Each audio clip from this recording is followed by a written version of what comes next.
Bom dia, pessoal. Estamos começando então aqui mais uma transmissão ao vivo, resolvendo questões de concurso de informática, questões da Fundação Carlos Chagas para o concurso com o objetivo de estudar para as provas do concurso do TRE São Paulo 2016-2017. Como eu já disse na minha transmissão, bom dia a todos. Hoje uma transmissão ao vivo, começando agora às 8h45 da manhã desse dia 15 de dezembro de 2016. Bom dia, Silvia Ferreira dos Santos, bom dia a Hélida Marques, que já estão presentes aqui na nossa transmissão ao vivo.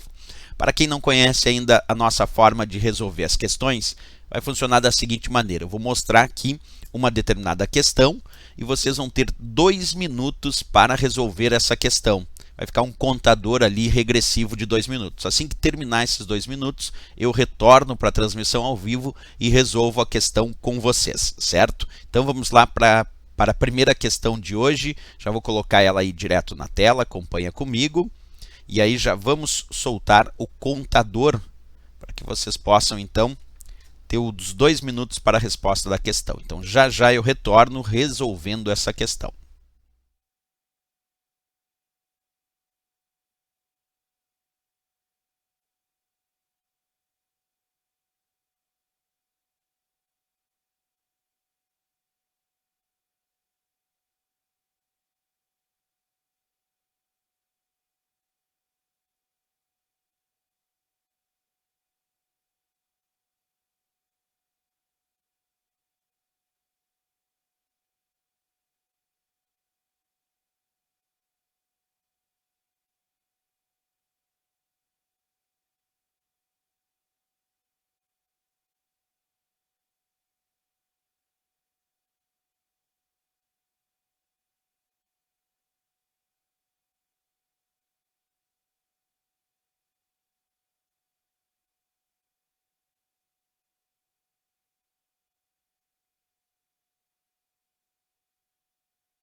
Ok, pessoal, então vamos lá para a resposta dessa questão. Primeiro, como sempre, eu vou analisar aqui as respostas no chat. Temos uma resposta aqui da Hélida Marques, que respondeu a letra A de América. Vamos lá. Qual é a resposta para esse termo? Na internet, plugin significa, letra A, conexão realizada em um website. Não, plugin não é uma conexão realizada em um website. Plugin é um programa de computador que vai permitir que outros recursos possam funcionar, por exemplo, dentro de um outro programa, dentro de um navegador. Mas já vamos explicar. Então a letra A está errada porque plugin não é uma conexão realizada dentro de um website. A letra B, plugin seria um hardware que é reconhecido automaticamente pelo browser. O termo browser aqui se refere a navegador. Será que plugin é um hardware? Hardware quer dizer parte física, equipamento. E plugin não é um hardware, plugin é um software, porque é um programa de computador. E quando nós falamos sobre plugin, se nós estamos dizendo que plugin é um programa de computador, então ele responde o que nós chamamos de parte lógica. E é software. Todos os programas de computador são considerados software porque compõem a parte lógica da informática. Plugin, então, não é hardware porque não é a parte física. Hardware seria o mouse, o teclado, a impressora, aí sim parte física. Então, plugin não é hardware, é software. Letra C. Plugin significa um software que é acoplado a um aplicativo para ampliar suas funções. Aí sim vamos marcar como correto a letra C de Canadá. Plugin de fato é um software, isto é um programa de computador que vai ser acoplado a um outro programa, a um aplicativo para ampliar suas funções. Por exemplo, quando eu uso um navegador como o Internet Explorer, como o Google Chrome, como o Mozilla Firefox, instalo esses navegadores. A princípio, esses navegadores possuem algumas funções pré-definidas pelo fabricante. E à medida que eu vou instalando plugins nesses navegadores, eu vou ampliando as funções desses navegadores. Plugin, então, é um software, é um programa de computador que é acoplado a um determinado aplicativo, como, por exemplo, um navegador, para ampliar as funções, para aumentar as funções desse aplicativo. Por isso, a resposta aqui é a letra C de Canadá. A letra D está errada porque disse um hardware que é reconhecido automaticamente pelo sistema operacional. Não. O hardware que é reconhecido automaticamente pelo sistema operacional é um hardware do padrão Plug and Play. O termo Plug and Play é que significa reconhecimento automático pelo sistema operacional. Então, hardware que é reconhecido automaticamente pelo sistema operacional é considerado um hardware Plug and Play, que nada tem a ver com plugin, porque plugin é um software que vai ser acoplado a um aplicativo para ampliar suas funções, como é o gabarito dessa questão, a letra C de Canadá. Errado a letra D, então. A letra D estaria certo para o termo Plug and Play. Aí sim, mas não era o caso dessa questão. E a letra E, um link presente em uma página da web. Não, um link presente numa página da web é conhecido como um hiperlink, que é o local onde clicamos numa página da web e ele me leva a um determinado destino. Então, um link presente em uma página da web também não significa plugin, ok? Letra C de Canadá, então, a resposta para essa questão número 1 dessa nossa transmissão ao vivo. Vamos ler um pouquinho as mensagens ali. O Bruno Dalelucci tinha respondido de fato a letra C de Canadá como correta. A Najinha PHB, bom dia Najinha, bom dia e seja bem-vinda a mais uma transmissão. Aliás, bem-vindo a todos que estão participando da nossa transmissão hoje, a Silvia Ferreira, a Elida Marques, o Bruno Dalelucci, desculpa Bruno, a Najinha Pub, que sempre está presente também aqui nas nossas transmissões. Um abraço grande para o pessoal do Piauí, presente na nossa transmissão através da Najinha PHB. Ok, Najinha? Bem, vamos lá. Vamos para a nossa questão número 2 da nossa transmissão ao vivo hoje, resolvendo questões de informática da FCC, da Fundação Carlos Chagas, com o objetivo do edital, com o perfil do edital para a prova do TRE São Paulo. Ok? Vamos lá para a próxima então. Bom dia também para Glaucia Glau, que chegou agora aqui, também na nossa transmissão. Sejam todos bem-vindos aqui à nossa transmissão ao vivo. Questão número 2. Como sempre, eu vou dizendo para o pessoal que está chegando aqui, inclusive a própria Glaucia Glau, que é de São Paulo, representando o pessoal de São Paulo, eu vou colocar a questão no ar, vocês têm 2 minutos para resolver a questão, através de um contadorzinho que vai aparecer ali, ok? Então vamos lá, soltando a questão para vocês, pessoal. A questão é essa.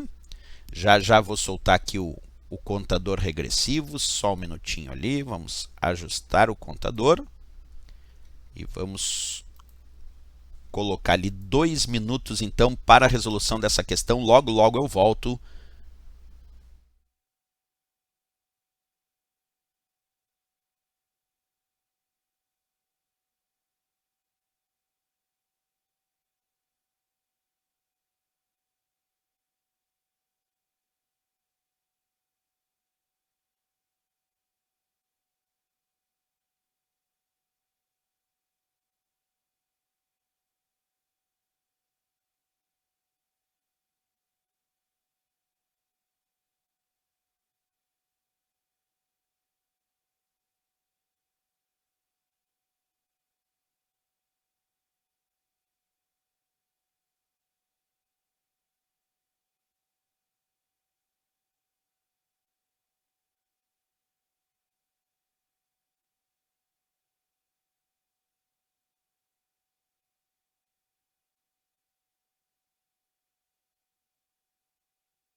Bem, pessoal, estamos de volta aqui para a resolução desta questão. Vamos, como sempre, aqui, quem já tiver uma ideia da resposta da questão já pode colocar ali no chat. Não esquece também ali de marcar gostei, se vocês estão gostando da transmissão ao vivo. Isso é importante para que a transmissão seja colocada num bom ranqueamento ali no YouTube, certo? O Bruno D. Dalilucci já respondeu aqui, indicando que seria a letra E de Equador. Bem, vamos resolver. A Glaucia Glau também indicou aqui a letra E de Equador no nosso chat. Já temos duas respostas aqui indicadas. Vamos lá respondendo essa questão então. Acompanha comigo, pessoal. Olha só, a questão disse a quantidade de CD-RW de 650 megabytes que pode ser gravada em um DVD-RW de 4,7 GB. Corresponde em valor arredondado a. É importante aqui perceber o que o enunciado quer. Porque o enunciado está dizendo sobre a quantidade de CD que pode ser colocada em um DVD. E aí ele deu ali um CD de 650 megabytes e um DVD de 4,7 GB. Na verdade, ele quer isso. Quantos CDs cabem dentro de um DVD? Em termos de quantidade, de capacidade de armazenamento de dados. Quer dizer, em relação à capacidade de armazenamento de um CD, que é de 650 MB, e a capacidade de armazenamento de um DVD, que é de 4,7 GB, ele quer saber quantos CDs cabem dentro de um DVD. É isso que essa questão da Fundação Carlos Chagas quer saber. Será que cabe 723 CDs dentro de um DVD? Será que cabe 138 CDs dentro de um DVD? 72? 14 ou 7 CDs dentro de um DVD. Para isso, nós vamos ter que fazer um determinado cálculo importante aqui. Eu quero que vocês acompanhem comigo passo a passo. Olha só, a primeira coisa a saber em relação a isso é que ele deu dois valores, um para CD, 650 megabytes, e outro para DVD, 4,7 gigabytes. Nós temos que conhecer o significado de giga e mega que está na questão. Olha só. O K na informática, que significa quilo, é representante de 2 na 10, 2 no expoente 10, que dá 1024. Na verdade, então, o K, que é quilo na informática, seria, por exemplo, 1 kbyte, 1 kilobyte. Seria aproximadamente 1000 bytes, mas precisamente é 1024 porque é 2 na 10. Já se eu vou pegar ali o mega, o M aqui significa mega. Mega é representado por 2 na 20. Que é 1.048.576. Então, eu diria que 1 megabyte é 1.048.576 bytes. Isso é um megabyte. Aproximadamente, eu poderia dizer 1 megabyte é 1 milhão de bytes. O G significa giga. O giga na informática é representado pelo 2 na 30. Então, 1 gigabyte seria 1.073.741.824. Aproximadamente, então, 1 gigabyte é 1 bilhão de bytes. Aproximadamente, porque de forma precisa é 1.073.000.000.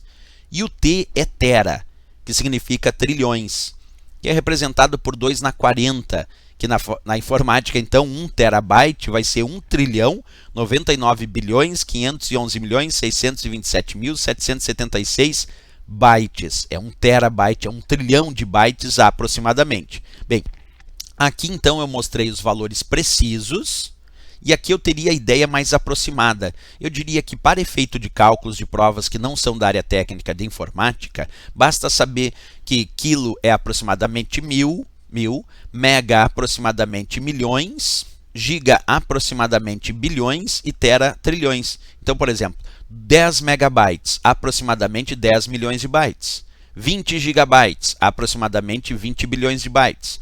30 kilobytes, aproximadamente 30 mil bytes. 2 terabytes, aproximadamente 2 trilhões de bytes. Essa é a ideia. Quilo, mega, giga e tera, mil, milhões, bilhões e trilhões, aproximadamente. Agora, para fazer cálculos de conversão entre byte, kilobyte, megabyte, gigabyte ou terabyte, para converter uma medida na outra, o padrão técnico seria, cada vez que eu tiver que subir um degrau nessa minha escada da conversão, por exemplo, eu quero converter um valor de terabyte para gigabyte.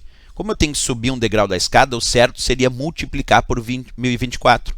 Então, um valor em terabyte, se eu quero descobrir em giga, eu tenho que multiplicar por 1024. Se agora eu quero transformar giga em mega, multiplicar de novo por 1024. Se eu quero transformar mega em quilo, de novo multiplico por 1024. E kilobyte em byte, de novo multiplico por 1024. Porque cada vez que eu tenho que subir um degrau dessa escada de conversão, eu teria que multiplicar por 1024. E cada vez que eu for descer um degrau dessa escada de conversão, eu teria que dividir por 1024. Por exemplo, um valor em gigabyte que eu quero transformar em terabyte. Um valor em gigabyte que eu quero transformar em terabyte. Aí eu teria que dividir por 1024 porque eu vou descer um degrau dessa escada de conversão. Mas isso seria a ideia de um padrão técnico. Aproximadamente, para facilitar a vida na prova de concurso, no dia da prova, eu sugiro, isso é uma sugestão minha, cada vez que tu tiver que subir um degrau nessa escada de conversão, para converter tera em giga, giga em mega, mega em quilo, ou kilobytes em bytes, tu pode multiplicar por 1024.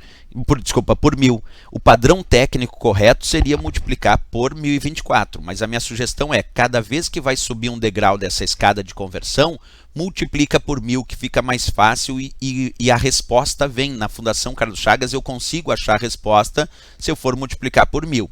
Agora, cada vez que eu for descer um degrau dessa escada, o certo seria dividir por 1024. Mas dividindo por 1000 a gente também consegue chegar na resposta. Então, por exemplo, gigabyte para terabyte, bastaria dividir por 1000 para ter um valor aproximado. Ok? Bem, então vamos para a questão de novo, pensando na questão. Acompanha comigo. Como a questão deu o CD em megabytes e o DVD deu em gigabytes, percebe, o CD 650 MB, megabytes, e o DVD 4,7 GB, gigabytes. Como essas medidas estão diferentes, o ideal aqui é ou converter tudo para mega ou converter tudo para giga. Vamos fazer isso. Vamos pegar esse valor de 4,7 gigabytes do DVD e vamos transformar isso em megabyte para ficar igualzinho ao CD, porque aí nós temos medidas iguais, vamos igualar as medidas. Como é que eu faço para converter gigabyte em megabyte? De giga para mega, eu tenho que subir um degrau da escada de conversão. E aí vamos usar o método aproximado. O certo seria multiplicar por 1024, cada vez que sobe um degrau. Mas eu vou multiplicar por 1000. Então, 4,7 GB multiplicado por 1000 vai me mostrar o valor em megabytes aproximadamente. Então, 4,7 GB em megabyte representa 4.700 mega. Agora que eu fiz a conversão, que eu já tenho todos os valores, observa, tanto o CD está em megabytes, 650 megabytes, como o DVD também está agora em megabyte. O DVD ali está 4.700 mega. Agora eu já posso fazer o cálculo de quantos CDs cabem em um DVD. Porque agora eu já tenho igualado as medidas, os dois casos estão em mega, já dá para fazer a comparação. Então eu te pergunto, quantas vezes 650, quantos CDs de 650 mega cabem em um DVD que tem 4.700 mega, que é o que a questão pediu? Para isso nós vamos fazer o seguinte cálculo, acompanha comigo, nós vamos pegar o 4.700 mega do DVD, vamos dividir isso por 650 mega do CD e vamos descobrir 7,23 CDs. Quer dizer, cabe 7,23 CDs em um DVD. Quer dizer, eu consigo colocar 7,23 CDs em termos de capacidade, em termos de conteúdo, em um DVD. Só que é claro que não existe 7,23 CDs. Então eu poderia dizer aproximadamente que eu posso colocar 7 CDs dentro de um DVD.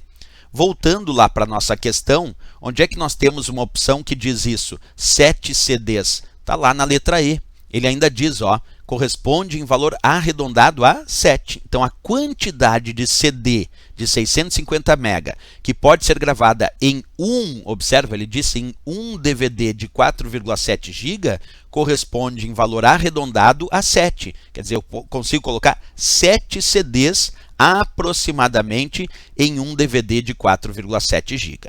Essa questão é muito importante porque ela ensina a fazer esses cálculos de conversão e aí tem que saber na prova que quilo é aproximadamente 1000, mega aproximadamente milhões, giga bilhões, tera trilhões, para entender a relação entre giga, mega, quilo e tera, que normalmente algumas provas da FCC gostam de cobrar. Ok, pessoal? Então vamos ler aqui um pouquinho as mensagens que estão chegando aqui no a nossa transmissão ao vivo e a gente já vai partir para a questão 3 ali.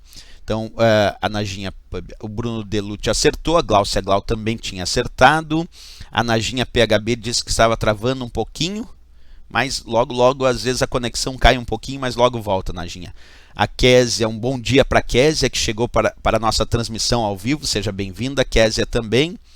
E a Silvia Ferreira dos Santos dizendo ótima aula, que também está travando um pouco. Logo eu acho que a transmissão ela regulariza, às vezes dá uma travadinha em função do próprio YouTube, mas logo eu acho que a transmissão regulariza e aí vocês continuam assistindo normalmente. Ok, pessoal? Quem está chegando agora, eu sempre peço, não esquece de deixar o gostei ali, é importante para que as aulas possam ser bem ranqueadas e a gente continue fazendo cada vez mais transmissões ao vivo. Então vamos lá, pessoal, para a nossa questão 3 agora, né? Sempre lembrando para quem está chegando agora, cada vez que eu coloco uma questão no ar, ela fica por 2 minutos para vocês responderem e logo depois eu entro ao vivo para a gente continuar com as respostas. Então agora, vamos lá. Questão 3 dessa nossa transmissão de hoje, já vai vir a questão, eu já vou sair da jogada e já vamos liberar aqui também o nosso contador regressivo aqui, ó. Já vamos colocar ali o contadorzinho bonitinho com 2 minutos e aí vocês podem responder, ok? Logo eu volto para responder a questão, tudo com vocês agora.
Pessoal, a transmissão travou um pouquinho, mas eu já recuperei o sinal ali e já voltamos aqui ao vivo de novo, ok? Então deu uma pequena travada ali na nossa transmissão, mas já está reestabelecido o sinal e logo eu já volto aqui para a resolução da questão, ok? Dentro de 20 segundos a gente já volta resolvendo a questão.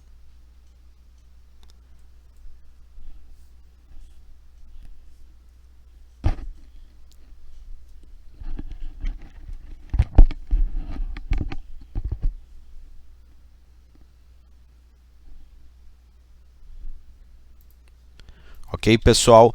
Bem, deu uma pequena travada aqui durante a resolução da questão, mas agora já está restabelecido tudo de novo aqui. Eu vou fazer, antes de resolver essa questão, como sempre, eu vou fazer a leitura aqui do nosso chat e aí já continuamos, certo? Vamos ver lá as respostas. Aqui dando um alô a Lourdes Gomes, que também chegou aqui na nossa transmissão ao vivo hoje.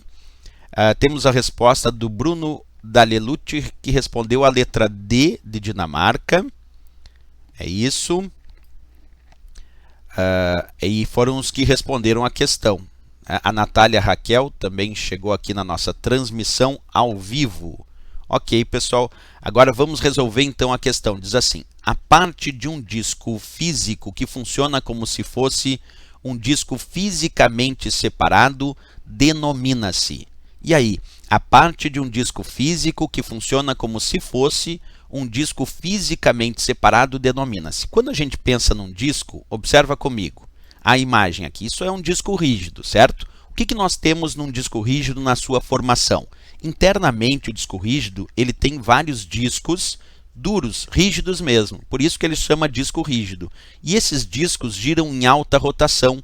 E à medida que esses discos giram em alta rotação, esse braço que vocês estão enxergando aqui, na ponta dele tem um ímã, tem um magneto.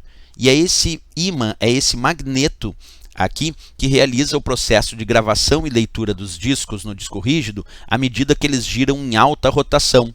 Bem, onde é que esses discos, esse ímã, esse magneto do disco rígido, onde é que ele grava os dados? Ele grava os dados em pequenas porções que nós temos aqui dentro do disco rígido, chamadas setores.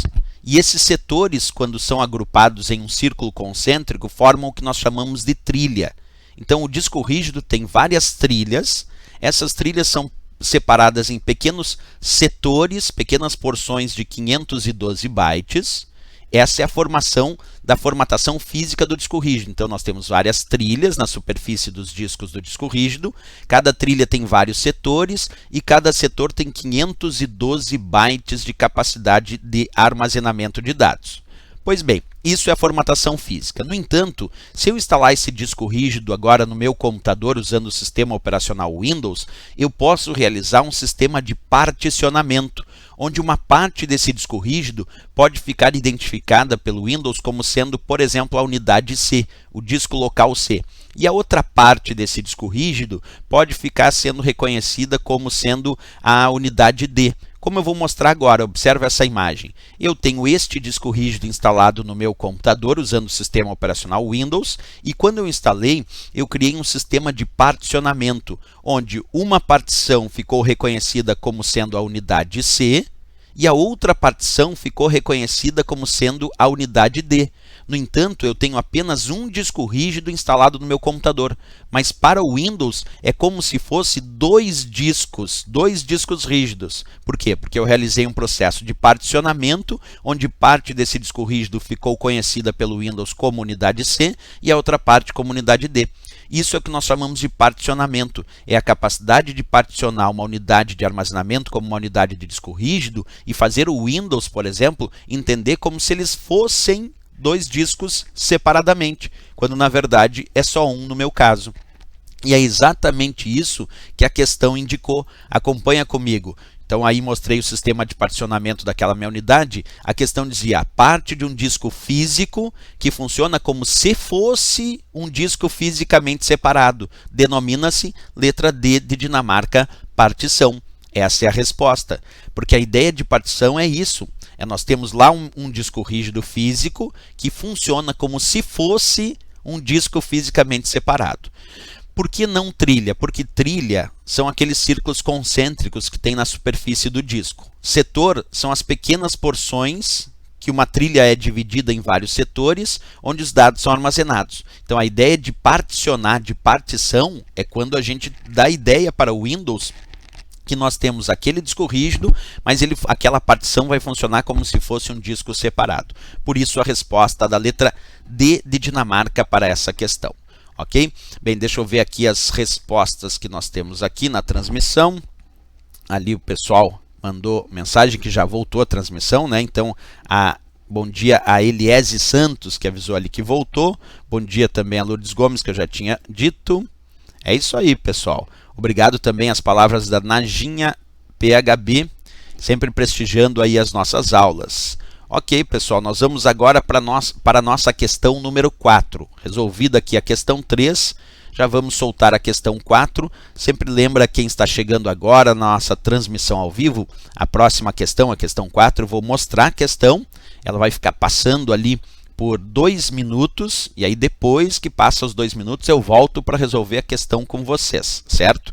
Então vou soltar primeiro ali a questão, tá aí a questão, e já já eu vou soltar o contador também aqui, vou disparar o relógio para que fique ali 2 minutos certinho, e aí depois desses 2 minutos eu volto lá com a resolução da questão. É isso aí, pessoal, 2 minutinhos para resolver, já já eu volto com vocês.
Bem, pessoal, então vamos voltar aqui para a nossa transmissão ao vivo. Antes vamos fazer, como sempre, a leitura aqui do que temos no chat e a resposta, e já vamos resolver a questão, então, lendo aqui no chat as respostas. Deixa eu só acessar aqui. A Silvia Ferreira dos Santos respondeu a letra E de Equador, o Bruno Dalelute também respondeu a letra E, o João Seabra, bem-vindo João, também respondeu a letra E, a Lourdes Gomes também a letra E, a Gláucia Glau a letra E, a Elida Marques a letra E, a Natália Raquel também a letra E, a Lourdes Gomes já tinha dito a letra E, né, Lourdes? O Tadeu Aparecido Pereira, bom dia Tadeu, bom dia e seja bem-vindo à nossa transmissão ao vivo. A Elise Santos a letra E, obrigado pelas palavras, João Seabra. E o Tadeu Aparecido Pereira também a letra E de Equador. Então vamos lá, vamos ver, tem que ser a letra E, né? Todo mundo respondeu a letra E.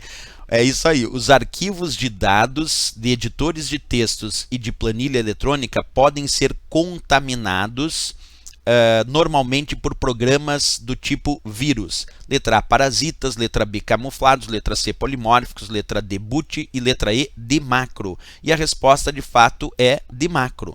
Observa, os arquivos do Word, os arquivos do Excel, os arquivos do PowerPoint, eles podem ser infectados por vírus? Podem. E quando um vírus de computador infecta os arquivos de dados do Word, do Excel ou do PowerPoint, que são os mais tradicionais, esses vírus são chamados de vírus de macro.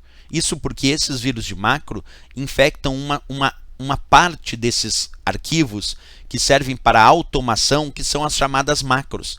Observa, só macro não é vírus. Quando eu digo assim, uma macro é um vírus? Uma macro não é um vírus. Macro é um sistema que me permite realizar automação de recursos nos programas. Então, usando macros, eu consigo automatizar funções, comandos no Word, no Excel e no PowerPoint.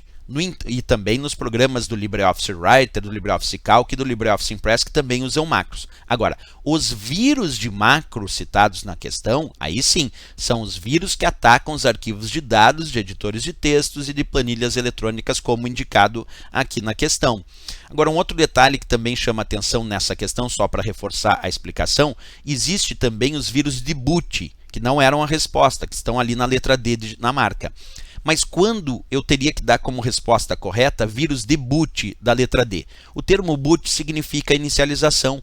Os vírus de boot, que já caíram em várias provas de concurso, são aqueles que atacam os setores de inicialização das unidades de armazenamento. Por exemplo, existem vírus de boot que atacam os setores de inicialização das unidades de disco rígido. E aí, quando o computador é ligado, esses vírus de boot, eles podem atacar durante o processo de inicialização do sistema. Então, o vírus de boot está vinculado ao termo inicialização. São aqueles vírus que atacam durante a inicialização do sistema e eles usam como hospedeiro os setores de inicialização das unidades.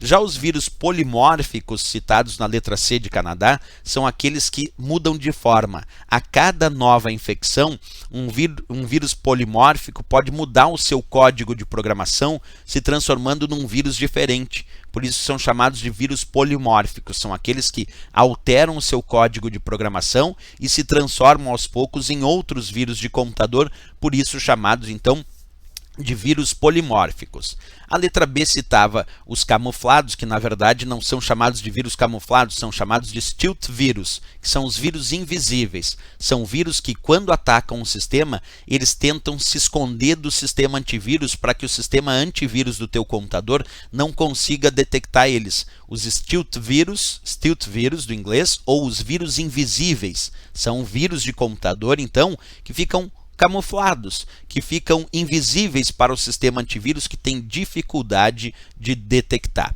E parasitas, de uma forma geral, poderia dizer mais associado ao worm, que é um verme. O worm, que é um verme, é um tipo de programa malicioso que, diferente do vírus, não precisa de um hospedeiro para funcionar, mas também se replica, principalmente usando vulnerabilidades dos sistemas através das redes de computadores. Mas aqui, como ele tinha pedido de vírus relacionado a arquivos de dados de editores de textos e planilha, aí de fato são os vírus de macro, né? Bem, pessoal, vamos ver aqui o chat antes da gente ir para a nossa quinta questão. Vamos ver o que tem aqui no chat. O pessoal, todo mundo acertou, né? Letra E de Equador, então essa questão ficou facinha, facinha. A Glaucia Glau perguntando, professor, esse material vai ficar disponível para impressão? Posso deixar também. Então vamos fazer o seguinte, Glaucia, a ideia da Glaucia aqui, ó, eu vou pegar esse material com as questões, vou transformar num arquivo PDF e vou deixar lá no nosso canal, na nossa página V1 Aprova Logo. É aprovalogo.com.br o nosso site, aprova logo. Ou vou deixar no link da descrição dessa transmissão aqui, que vai ficar gravada, disponível no canal, vou deixar ali um link para vocês acessarem o PDF contendo essas questões. Ideia da Glaucia Glau. Isso eu vou deixar, então, posteriormente, ok? Depois a Najinha PHB ali dizendo bem-vindo, pessoal. A Rose Nóbrega, bom dia, Rose Nóbrega também. A Lourdes Gomes... Vamos ver quem mais. Bom dia, professor. Bom dia ao Tadeu Aparecido Pereira. Ok. É isso aí, pessoal.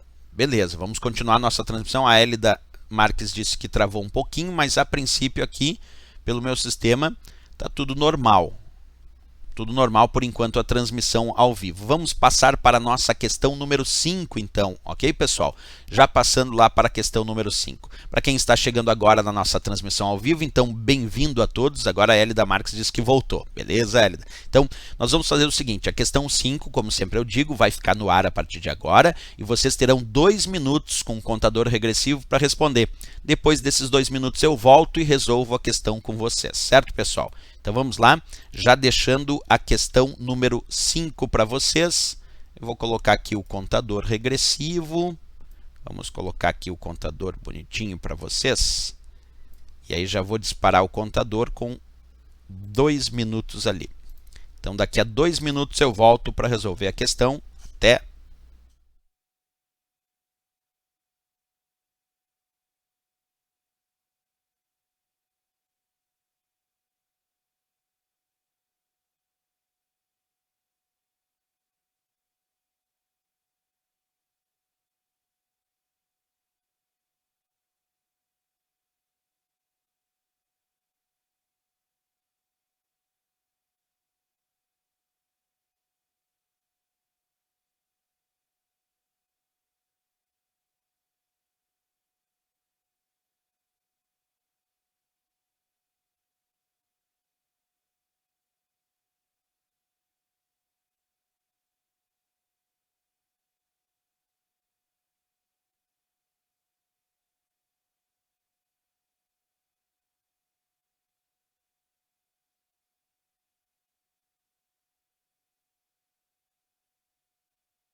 Ok, pessoal, estamos de volta. Então, para resolver essa questão, antes de resolver, como sempre, eu vou fazer a leitura aqui de algumas mensagens no chat.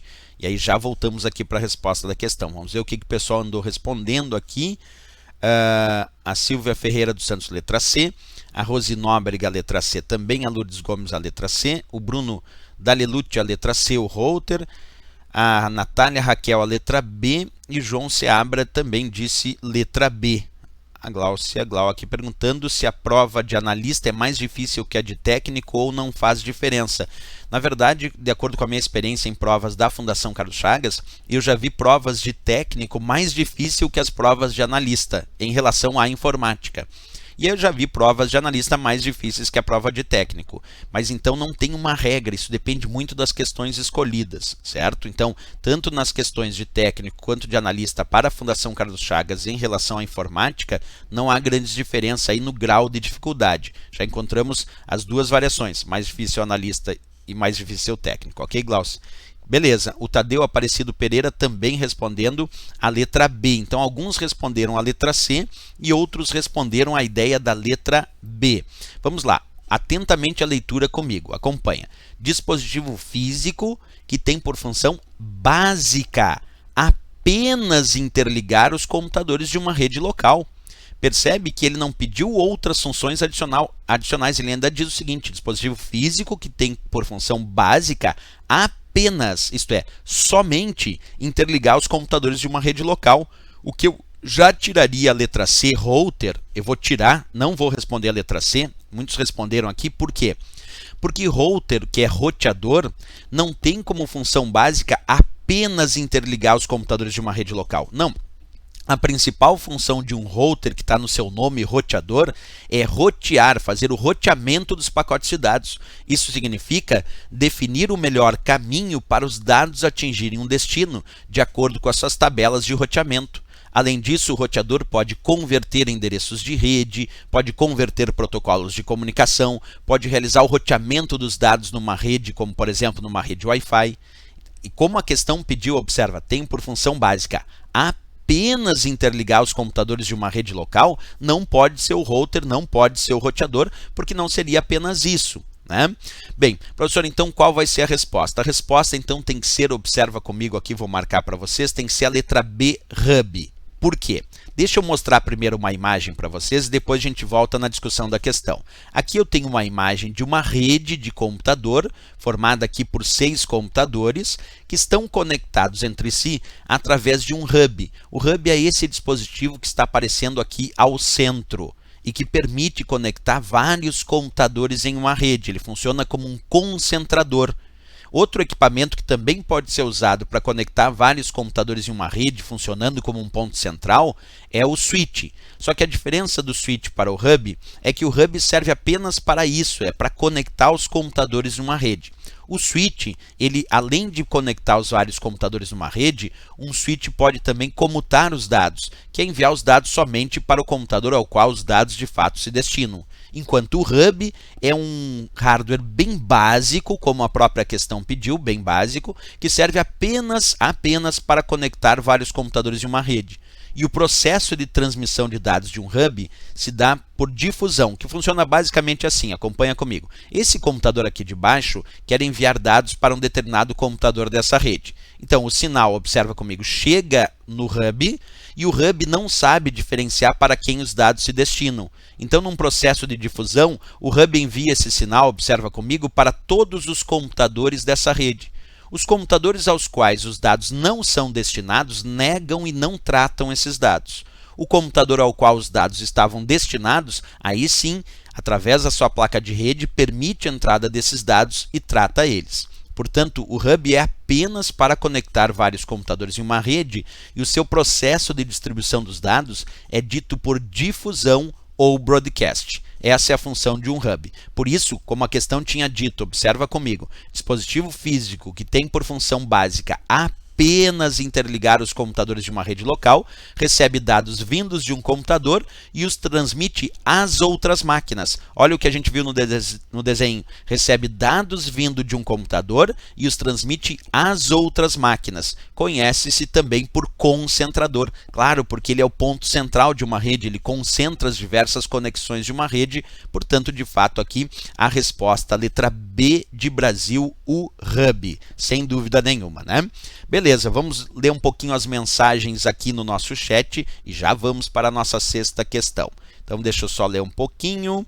Ali o pessoal responde. Ali o Tadeu Aparecido Pereira tinha respondido a letra B e depois mudou para a letra C. Parece prova que às vezes a gente altera lá na folha de respostas e acaba errando. Então tem que cuidar. O Tadeu ali primeiro foi na B, depois mudou para C. Tem que manter, porque se tivesse mantido na letra B tinha acertado, né? A Najinha Pub disse que essa eu não sei, mas agora ficou claro ali a resposta. A Glaucia disse ok. A Najinha PHB dizendo ali, né? Por isso que gosto das aulas, aprendo muito. É isso aí, né, gente? Sempre é importante, mesmo não conhecendo inicialmente aquela questão, saber o porquê foi a resposta correta. Essa é a parte mais importante, né? A Rose Nóbrega dizendo que errou, mas é isso, faz parte, o importante é ir aprendendo, né? Não pode errar na prova, isso é verdade. O João Seabra lhe disse que parou e voltou, às vezes a transmissão dá uma quedinha, né, João? Mas logo volta.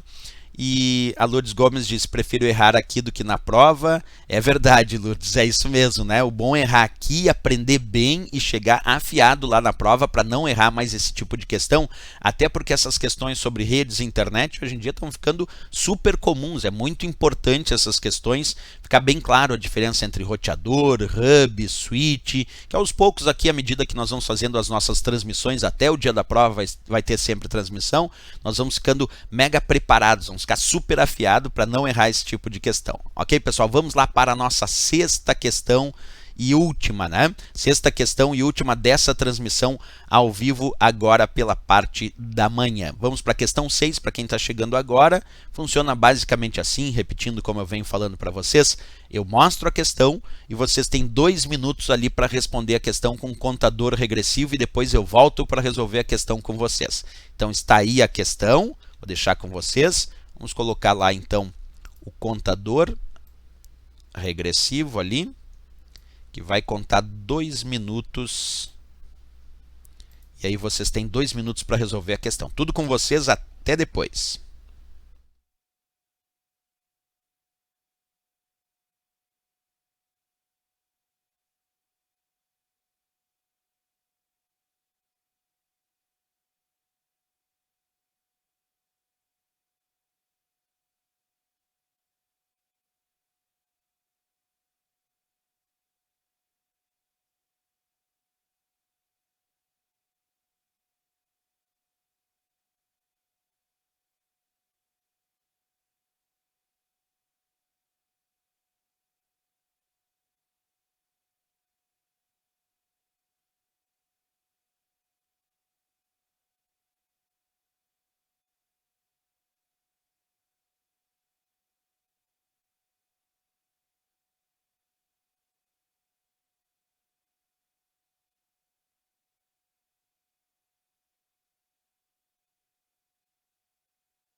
É isso aí, pessoal, vamos lá, voltando aqui para resolver essa questão 6, que é a última questão da nossa transmissão ao vivo de hoje.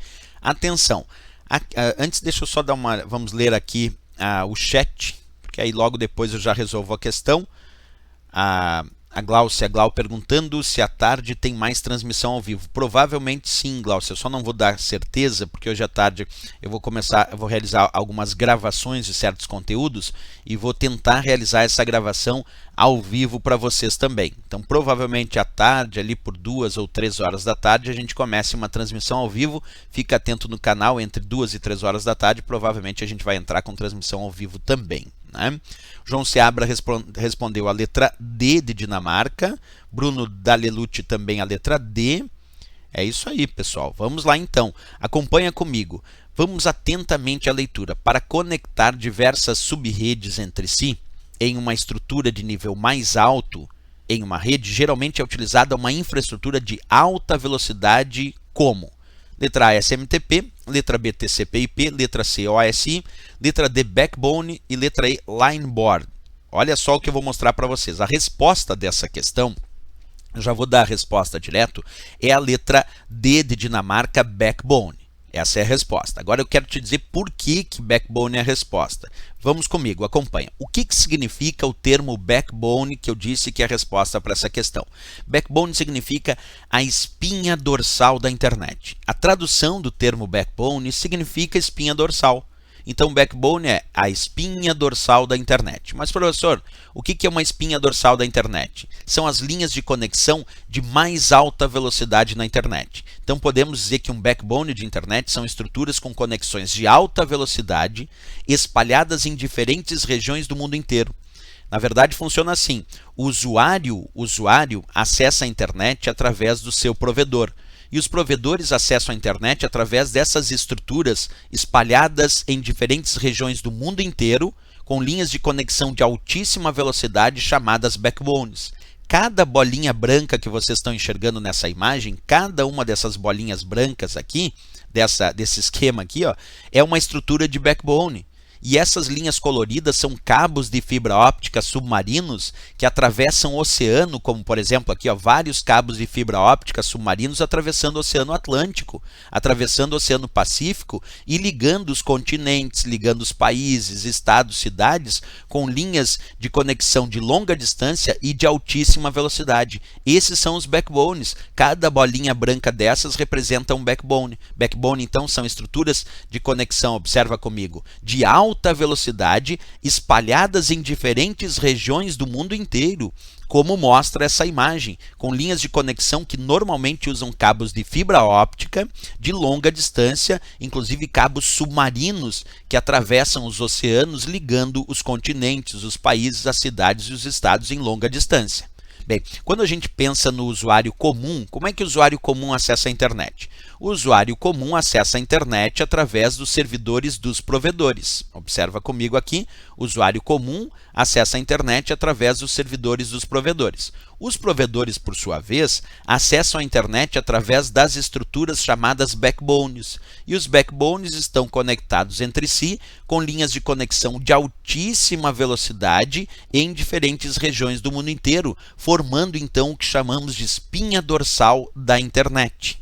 E era justamente isso que a questão pediu, porque a questão diz para conectar diversas subredes entre si, em uma estrutura de nível mais alto em uma rede. Geralmente é utilizada uma infraestrutura de alta velocidade, observa, alta velocidade definida como backbone, que é a espinha dorsal da internet. São as linhas de conexão de mais alta velocidade que temos na internet, permitindo aí a ligação de países, continentes, cidades. Basicamente a internet é uma rede de backbones conectados ao redor do mundo. E os usuários se conectam aos seus provedores e os provedores se conectam aos backbones e os backbones se conectam entre si em linhas de conexão de altíssima velocidade. Essa altíssima velocidade que gira nos backbones pode chegar na casa dos gigabits por segundo, quer dizer, bilhões de bits por segundo, e hoje já temos backbones na casa dos terabits por segundo, dos trilhões de bits por segundo. Então, conexão muito rápida mesmo, ok? Vamos ler aqui um pouquinho as mensagens que vão chegando no nosso chat. Então, ali o pessoal tinha respondido a letra D. Então, quem respondeu a letra D, certíssimo, né? Teve ali o João Seabra respondendo a letra D, teve o Bruno Dalelucci respondendo a letra D, a Silvia Ferreira dos Santos também respondeu a letra D, a Natália Raquel respondeu a letra D, aí alguns disseram que não sei, mas é isso, o importante é aprender o que significa, né?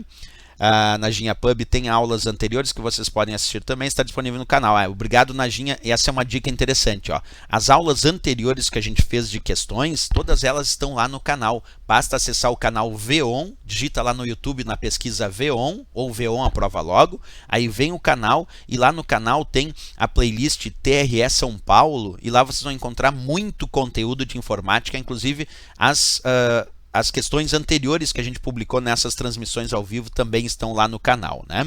O Bruno Dalelucci dizendo muito obrigado pela aula, professor. Passarei a acompanhar as próximas transmissões. Obrigado, Bruno, pela presença de vocês. Rosinóbrega, ok ali.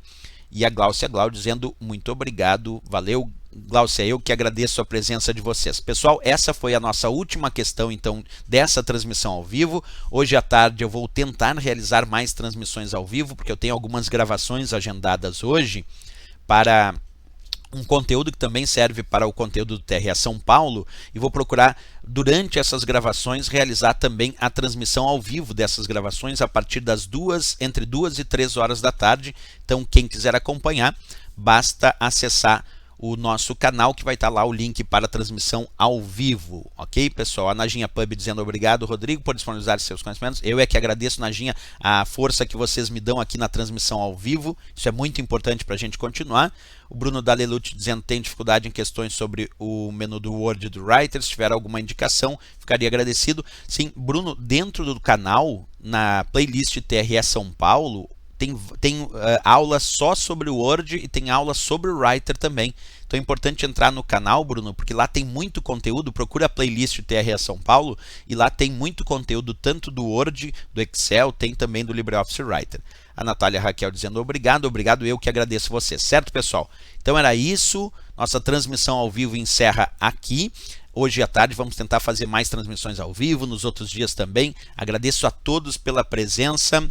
Valeu e até a próxima. Grande abraço a todos, grande abraço aqui a Eliese Santos, que mandou também, a Elida Marques, como sempre também. Ok, pessoal? Vou deixar também um PDF contendo essas questões disponíveis com link para vocês acessarem, e essa aula também vai ficar gravada e disponibilizada no canal, certo? Até a próxima então, bons estudos!